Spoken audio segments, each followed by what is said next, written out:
If this is your first trip to Kauai, I've put together a list of things to do that you shouldn't miss to make sure that your trip is unforgettable. Let's go. So depending on where you are staying, you should try to combine activities so you can minimize your drive time while you are here. In the winter, the South Shore is going to be sunnier and drier, and in the summer, the water in the North Shore is going to be calmer and clearer and better for snorkeling. So it just sort of depends on when you're visiting and what kind of things that you like to do. If you have the chance, you could also try to split your trip and stay a few days in the South and a few days in the North. In the winter, I would stay on the South, and in the summer, I would stay in the North, or you could try to stay somewhere in between to try to reduce some of your drive time, but just know that you will be driving everywhere to explore on the island. So it just kind of depends on when you're visiting and what kind of things you like to do. That said, the water condition can change a little bit day to day, so be sure to check with the lifeguards if you don't see anybody swimming or if you're just not sure before you go.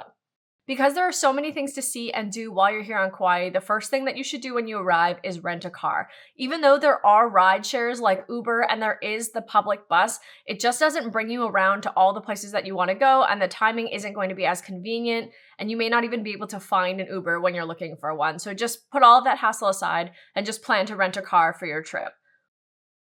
Okay, now for the plans. Plan to spend at least one day on the North Shore. Hanalei Bay and Tunnels Beach are so incredibly amazing. They are iconic looking places. You have to go. In the summer, the water is calm and it's perfect for snorkeling, and year round, you can rent a kayak and paddle on the Hanalei River in between the taro fields and looking up at the North Shore Mountains.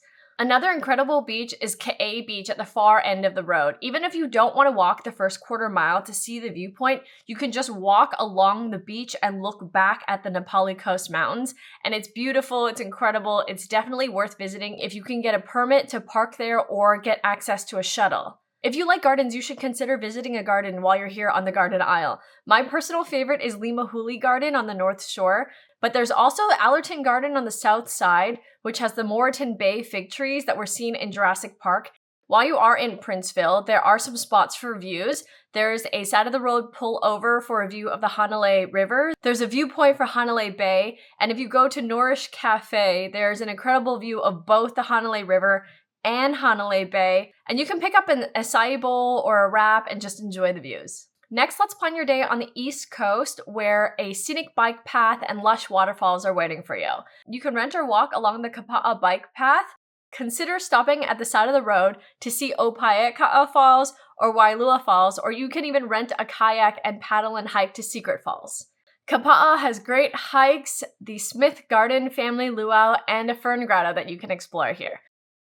And if a beach is more your thing, then Lydgate Beach has a rock-protected pool area that you can snorkel and swim in. And then heading south to the sunny south shore of Kauai, you can hike the Mahalapu Heritage Trail or just soak up the vibes while catching the turtles come in around sunset at Poipu Beach. There's lots of adventures in the South Shore too, like zip lining, ATVing, and scuba diving. And while you're there, make a quick stop to visit Spouting Horn Blowhole or visit Allerton Botanical Garden. There's paid tours to see the garden, and their Aloha Market is on Thursdays, where my favorite free island hula show is on at 12:30. And no first-timer's trip to Kauai is complete without seeing the Grand Canyon of the Pacific. Waimea Canyon and Kokee Park are really unforgettable spots. The canyon was formed by the collapse of the volcano that formed Kauai, and the views into the canyon and over the Pali coast are really breathtaking.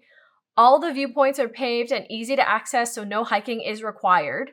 But that said, there are some really great hikes here if you are wanting more of an adventure to see the Pali coast, hike into the canyon, or to see a small waterfall. And now that you've driven the majority of Kauai, you have to get onto a boat to go see the Pali coast. I recommend taking a boat tour, either a catamaran for a more comfortable visit or a raft that will take you into the sea caves. Depending on the season, you might get lucky and see the migrating whales, and some companies promise dolphin sightings. Remember, Kauai is small, but there is a lot of driving. Just focus on taking it easy, stop at every viewpoint, and plan your trip back. If you want more ideas, check out this video of 100 things to do while you're here on Kauai. Enjoy! See you there!